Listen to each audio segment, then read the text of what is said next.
Çin, Salı günü Güney Çin Denizi'nde bir tatbikata giriştiğini resmen duyurdu. Reuters, gövde gösterisinin Amerikan uçak gemisinin bölgeye ulaşmasından hemen sonra gerçekleştiğini bildiriyor.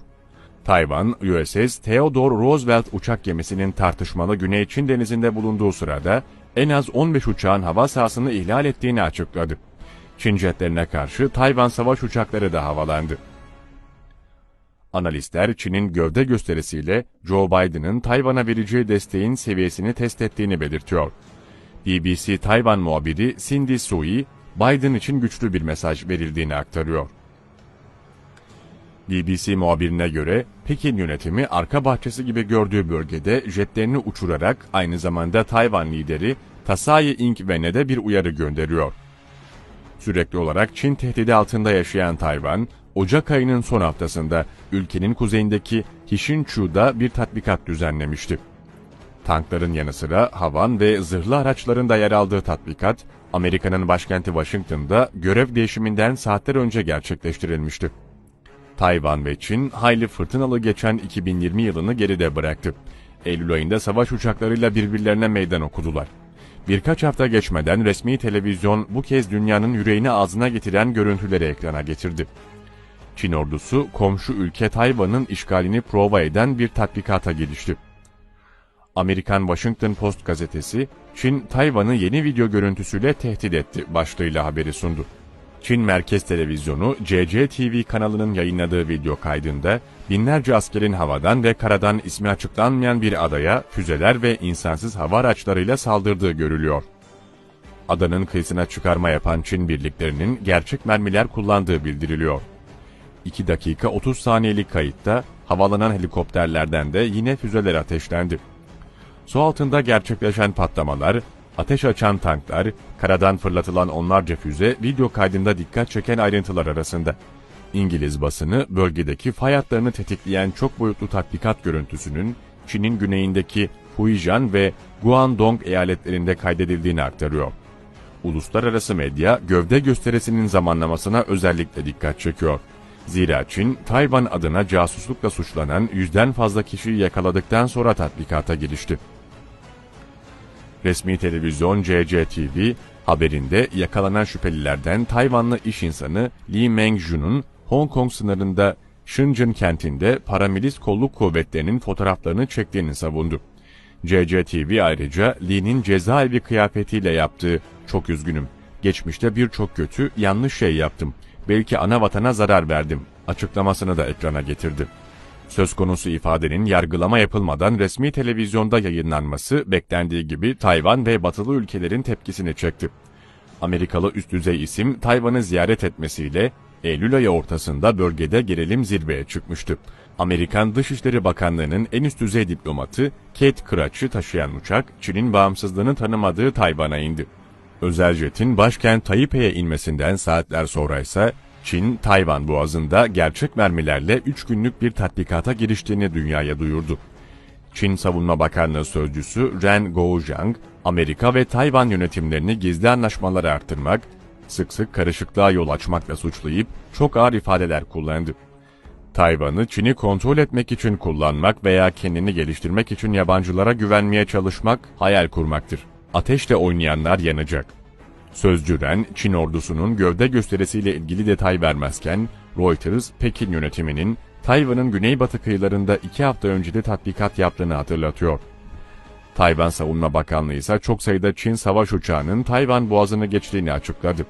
Gelişme, uluslararası haber ajansları tarafından son dakika koduyla duyuruldu. Resmi açıklamaya göre Çin savaş uçaklarının hava sahasına girmesi üzerine Tayvan jetleri de acil şekilde havalandı ve Çin'in faaliyetlerini takip etti. Savunma Bakanlığı, Çin'e ait H-6 bombardıman uçağının Tayvan yakınlarına kadar sokulduğunu gösteren bu fotoğrafı paylaştı. Tayvan lideri Tsai Ing-wen'in sözcüsü Xavier Cheng ise Çin'e tatbikatı kısıtlama uyarısı yaptı.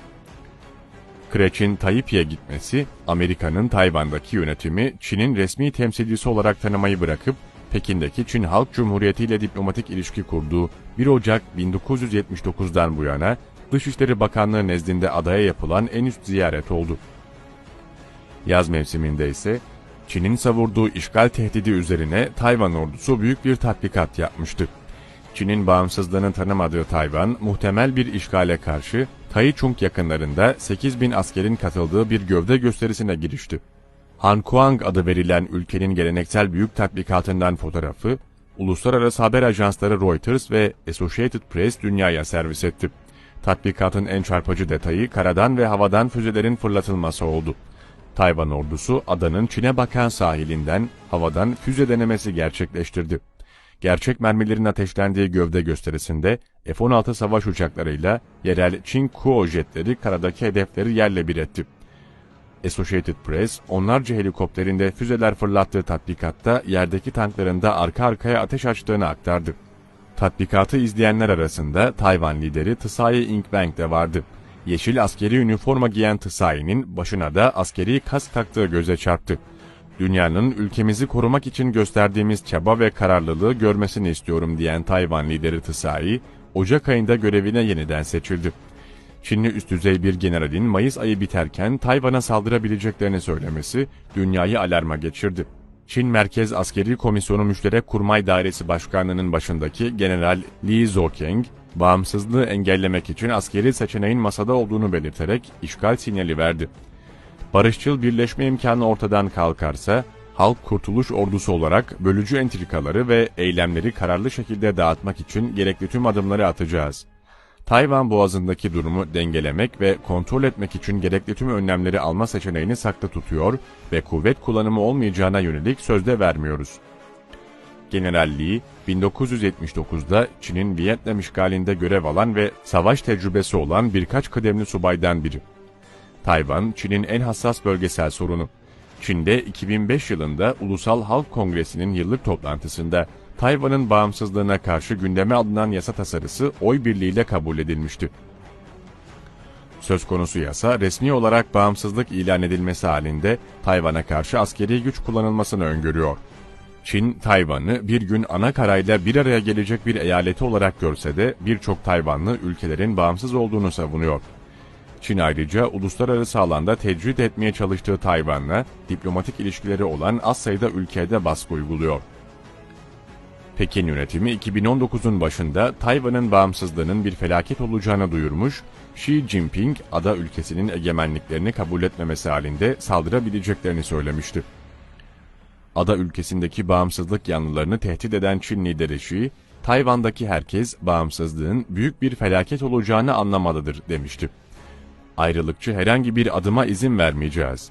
Kuvvet kullanmamak konusunda bir söz vermeyeceğimiz gibi tüm gerekli adımları atmak konusunda da hakkımızı saklı tutacağız.